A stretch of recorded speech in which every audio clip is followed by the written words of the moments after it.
اگر آپ کو ایمان اور یقین حاصل ہو تو پھر دعا کریں اللہ اس پر استقامت عطا فرمائے، پھر اس پہ ڈٹ جائے۔ نبی پاک صلی اللہ علیہ وسلم نے فرمایا میں اس بات کا خوف نہیں کرتا کہ میری امت کمزور ہو جائے گی، اس بات کا ڈر نہیں کہ پیسے ختم ہو جائیں گے، نہ یہ خوف ہے کہ بھوکی مرے گی۔ حضور کس بات کا خوف ہے؟ تو نبی پاک نے فرمایا خوف یہ ہے کہ ان کا یقین کمزور ہو جائے گا۔ یاد رکھیں اگر اعتبار نہ ہو تو گھر نہیں چلتا، تو اگر اللہ رسول پر یقین کامل نہ ہو تو پھر بندہ مسجد نہیں آ سکتا، پھر اس کا دین نہیں چلتا، پھر اس کے لیے مشکل ہے نماز، پھر اس کے لیے مشکل ہے راہ خدا میں خرچ کرنا۔ میرے نبی پاک نے فرمایا یوں نہ کہا کر کہ یا اللہ چاہے تو دے چاہے تو نہ دے، جب مالک سے مانگ تو کہا کر یا اللہ تجھی سے مانگنا ہے، میں لے کے اٹھوں گا، تو مجھے دے گا۔ فرمایا جتنا تیرا یقین کامل ہوگا اتنا ہی اللہ تجھے جھولی بھر کے عطا فرمائے گا۔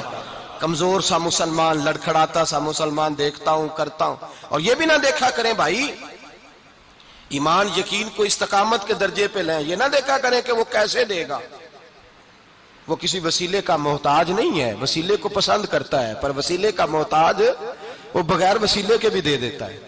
ہر آدمی ماں باپ کے ذریعے پیدا ہوتا ہے، اگر پیدا کرنا چاہے تو جناب عیسیٰ کو بغیر باپ کے پیدا کر دیتا ہے، اگر پیدا کرنا چاہے تو حضرت آدم کو بغیر ماں اور باپ کے پیدا کر دیتا ہے۔ جب یقین رکھیں، یقین، قرآن مجید پڑھیے، حضرت موسیٰ علیہ السلام فرعون کے دربار میں کھڑے ہیں، چاروں جانب دشمن ہی دشمن ہے، جادوگر آ گئے، انہوں نے سانپ چھوڑے، حضرت موسیٰ کے ہاتھ میں ڈنڈا تھا، حضرت موسیٰ کہتے ہیں یا اللہ کیا کروں؟ تو اللہ تعالیٰ نے فرمایا اپنا عصا پھینک دو۔ کہنا چاہیے تھا نا کہ یا اللہ ایک ہی تو شے ہے، اتنے سانپ ہے، بچانے کے لیے ڈنڈا ہے وہ پھینک دوں؟ ڈنڈا پھینکا جاتا ہے، سانپ کو دیکھ کر کے قابو کیا جاتا ہے۔ یہ میرا اور آپ کا ذوق ہے نا، لیکن انبیاء کرام کا انداز ملاحظہ کیجئے میرے عزیزو۔ اللہ فرماتے ہیں ڈنڈا، اے موسیٰ ڈال دے اپنا عصا، پہلے نہیں فرمایا کہ سانپ بن جائے گا، فرمایا بس تو ڈال دے۔ میں اور آپ ہوتے ہیں تو سامنے ہے، ڈنڈا ہاتھ میں ہے، ہم کہیں گے عجیب بات ہے، یہی تو دفاع کی چیز ہے، اسی کو ڈال دوں تو بچوں گا کیسے؟ کہا ڈال دو، تو حضرت موسیٰ نے ڈال دیا، کہا میرے رب کا حکم ہے تو میرے لیے بہتر ہی ہوگا۔ اللہ فرماتے ہیں جب موسیٰ نے ڈالا تو میں نے اس ڈنڈے کو، اس عصا کو اژدہا بنا دیا۔ اب کبھی عصا بھی اژدہا بنے، کبھی چھڑی بھی بہت بڑا اژدہا بنی ہے، لیکن قرآن کہتا ہے جناب موسیٰ نے ڈالا تو اللہ نے اژدہا، بلکہ اس سے پیچھے چلیے، عورتیں کمزور یقین کی ہوتی ہیں نا، جناب موسیٰ پیدا ہوئے تو اللہ فرماتے ہیں میں نے موسیٰ کی ماں کے دل میں بات ڈالی، ماں کے دل میں، صندوق میں ڈال کے تو اس کو دریا میں بہا دے۔ اور بھائی صندوق میں کہہ سکتے ہیں نا آکسیجن کیسے جائے گی، اور دریا میں بچے بچنے کے لیے ڈالے جاتے ہیں کہ ڈوبنے کے لیے ڈالے جاتے ہیں؟ ماں کے دل میں یقین کمزور نہیں تھا اماں کا۔ انبیاء کے ماں باپ موحد ہوتے ہیں، دین کو ماننے والے، ماں کے دل میں اللہ نے بات، اللہ قرآن میں کہتے میں نے وحی کی، میں نے القاء کیا، میں نے بات ڈالی۔ حضرت موسیٰ کی ماں کہتی ہے میں نے ڈال کے نا سمندر میں بیٹا، میں نے سمندر میں بیٹا ڈال کے صندوق میں بند کر کے رب کے حوالے کیا۔ آپ فرماتے ہیں میرے مالک کا بھروسہ کیا تو پھر میرے مالک کا کام دیکھو، کمال دیکھو، میں نے دریا میں ڈالا، اللہ نے فرعون کے گھر میں میرے بیٹے کی پرورش کرا دی۔ یہ یقین کہ حضرت موسیٰ کے پاس قوم آئی، قرآن پڑھیے، کہا جناب پانی چاہیے، وَإِذِ اسْتَسْقَىٰ مُوسَىٰ لِقَوْمِهِ، موسیٰ نے اپنی قوم کے لیے پانی مانگا، ہم نے کہا فَانْفَجَرَتْ مِنْهُ اثْنَتَا عَشَرَةَ عَيْنًا، اپنا ڈنڈا پتھر پہ مارو۔ عقل والا آدمی ہوتا تو اڑ جاتا، کہتا یا اللہ پتھروں سے بھی کبھی پانی نکلا ہے؟ اضرب بعصاک الحجر، مارو پتھر پہ ڈنڈا۔ اللہ کے نبی نے منٹ نہیں لگایا، ٹھا کر کے ڈنڈا لگایا، فَانْفَجَرَتْ مِنْهُ اثْنَتَا عَشَرَةَ عَيْنًا۔ اللہ فرماتے ہیں جناب موسیٰ نے ایک عصا مارا، میں نے 12 چشمے جاری کر دیے۔ تو لے تو لا اللہ کرتا ہے، اللہ کہتا ہے پڑھ نماز روزی دوں گا، کہتا ہے سوچتا ہوں۔ اللہ فرماتا ہے آجا مسجد میں تیرا ہو جاؤں گا، کہتا ہے دیکھتا ہوں۔ رب فرماتا ہے تو میرے محبوب کی غلامی کر، میں تجھے محبوب بنا لوں گا۔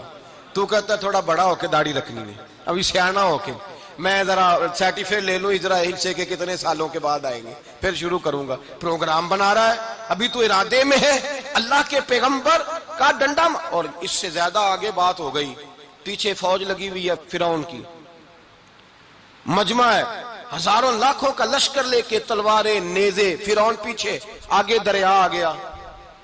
حضرت موسیٰ علیہ السلام کھڑے ہیں، اب کدھر جائیں؟ اللہ پاک نے فرمایا مارو ڈنڈا۔ کہاں؟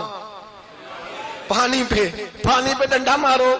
اب حضرت موسیٰ علیہ السلام پانی پہ ڈنڈا مارے تو پانی ابھرے گا، اس سے زیادہ کیا ہوگا؟ پہلے پتھر پہ ڈنڈا مروایا تو پانی نکلا، اب پانی پہ ڈنڈا مروایا، فَإِذْ فَرَقْنَا بِكُمُ الْبَحْرَ فَأَنْجَيْنَاكُمْ وَأَغْرَقْنَا آلَ فِرْعَوْنَ۔ اللہ فرماتے ہیں موسیٰ نے پانی پہ ڈنڈا مارا تو میں نے پانی میں رستے بنا دیے۔ ایک جگہ ڈنڈا مارا تو پانی نکل آیا، دوسری جگہ عصا مارا تو پانی خشک ہو گیا، 12 چشمے بن گئے، 12 رستے بن گئے دریا میں سے۔ حضرت موسیٰ علیہ السلام گزر گئے اور اللہ فرماتے ہیں فرعون بھی آیا تو اسے میں نے غرق کر دیا، اور وہ کھڑا دیکھتا ہی رہ گیا کہ بنا کیا ہے۔ جب یقین کامل نصیب ہوتا ہے، اعتماد کی دولت اللہ دیتا ہے، جب انسان کو یہ انشراح صدر ہو جاتا ہے کہ میری نجات خدا کے حکم میں ہے اور رسول اللہ کے قدموں میں ہے، جب اسے یہ انشراح حاصل ہوتا ہے تو پھر نماز کا لطف آتا ہے۔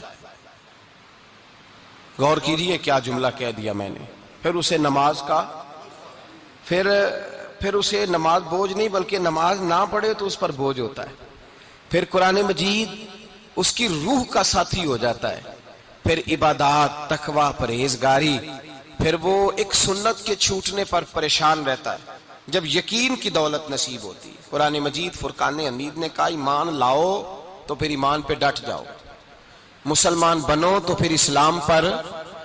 پھر یہ جو کمزوری ہے نا، یہ دیکھتے ہیں، کرتے ہیں، چلتے ہیں، ابھی کل ابھی پرسوں بہانے ہیلے، ابھی میں نماز شروع کرتا ہوں دیکھتا ہوں لا الہ الا اللہ محمد الرسول اللہ صلی اللہ علیہ، جب کسی نے کلمہ پڑھا تو اس پر پورا دین ضروری ہے، پورا۔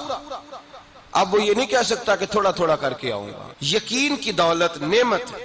اللہ پاک قرآن مجید میں فرماتے ہیں ان الذین قالوا ربنا اللہ ثم استقاموا، جنہوں نے کہا کہ اللہ ہمارا رب ہے اور پھر وہ اس پر ڈٹ گئے، پھر اس پر وہ کہا تو ڈٹ گئے، کھڑے ہو گئے، نہیں اللہ ہی رب ہے، اللہ ہی دینے والا، اللہ ہی مالک، اللہ ہی ہمارا رازق ہے، رب ہی ہمارا سب کچھ۔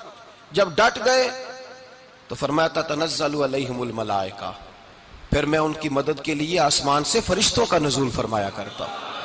فرشتے کیا کہتے ہیں؟ اللہ تخافوا ولا تحزنوا، غم نہ کرنا، خوف نہ کھانا، وابشروا بالجنۃ التی کنتم توعدون، ہم تو تمہیں اللہ تبارک و تعالی کی اس جنت کی خوشخبری دینے آئے ہیں جس کا رب نے تمہارے ساتھ وعدہ کیا ہوا ہے۔ پھر فرشتوں کا نزول ہوتا ہے، لیکن شرط کیا ہے کہ ایمان لائے، اور پھر ایمان پر پھر یہ نہ سوچے کہ وہ کس طرح دے گا، وہ کیسے عطا کرے گا، وہ میری مدد کس طرح کرے گا، نظام کیسے چلے، ڈٹ جائے، کہے میرے اللہ کا حکم ہے تو میں نے حلال ہی کھانا ہے، میرے رب کا حکم ہے تو میں نے تھوڑے پہ گزارا کرنا ہے، میرے مالک کا حکم ہے تو میں نے اپنی جیب دیکھنی یا دوسرے کی نہیں دیکھنی، میرے رب کا حکم ہے تو میں نے اس کی اطاعت میں رہنا۔ جب ڈٹ جائے گا اللہ کے احکامات پر، جب ڈٹ جائے گا تو اللہ فرماتا ہے پھر میں تیری مدد کے لیے فرشتوں کا نزول کروں گا۔ نبی پاک صلی اللہ علیہ وسلم نے فرمایا 2 دولتیں اگر کسی کو اللہ دے دے تو سمجھے اللہ نے اسے دنیا کی سب سے زیادہ دولت عطا فرما دی۔ یا رسول اللہ وہ کون کون سی چیزیں ہیں؟ فرمایا ایک جس شخص کو اللہ نے معاف کرنے کی دولت عطا کر دی، جو معاف کرنے لگ گیا، جس کی طبیعت میں درگزر آ گیا، جو معاف کرنے لگا، غلطیاں معاف کرنے لگا، جس کو ایک دولت یہ مل گئی۔ اور دوسرا میرے مصطفیٰ نے فرمایا جسے اللہ نے یقین کی دولت عطا فرما دی، جس کو یہ 2 دولتیں مل جائیں، ایک درگزر کرنا، دوسرا رب رسول پہ یقین کامل رکھنا، اسے کائنات کی ہر شے مل گئی۔ میرے نبی پاک نے فرمایا جب بھی دعا مانگو خدا سے یہ 2 نعمتیں مانگا کرو، عرض کیا کرو اے اللہ درگزر کی دولت عطا فرما، اے اللہ تو ہمیں یقین کی دولت عطا فرما، ایمان کی قوت اور پختگی نصیب فرما۔ میرے بھائی حضور نے فرمایا مانگ کے لو۔ کمزور ایمان والا شخص کسی کام کا نہیں ہوتا۔ جس آدمی کے ذہن میں شک کا بیج ایک دفعہ جنم لیتا ہے وہ آدمی تو غلام سے بدتر ہے، بے کیف سجدہ، روٹھی روٹھی سی عبادت، اس کی زندگی کیفیات سے خالی ہے۔ جس شخص کو پتہ چل جائے نا لوگ میرے مخالف ہیں، اس کا تو سجن رہتا ہی کوئی نہیں۔ اصل بات یہ ہوتی ہے کہ یہاں سوچ بیٹھا ہے کہ دنیا میرے خلاف ہے، یہاں مخالفت یہاں بیٹھ گئی ہے، دو بندے باتیں کر رہے ہیں تو پریشان ہے، میرے خلاف ہی لگے ہوئے ہیں، میری ہی بات ہو رہی ہے، کیونکہ اصل تکلیف کہاں ہے؟ اور اگر یہاں یقین کامل ہو گیا نا کہ سارے مجھ سے پیار ہی کرتے ہیں، تو پھر دو بندوں کو بات کرتا دیکھیں گے تو یہی سوچے گا میری تعریفیں کر رہے تھے، کہہ رہے تھے کیا ہی بات ہے اس کی۔ او بھائی یاد رکھیں، یہاں اپنے آپ کو اطمینان دیں، یقین کی دولت دیں۔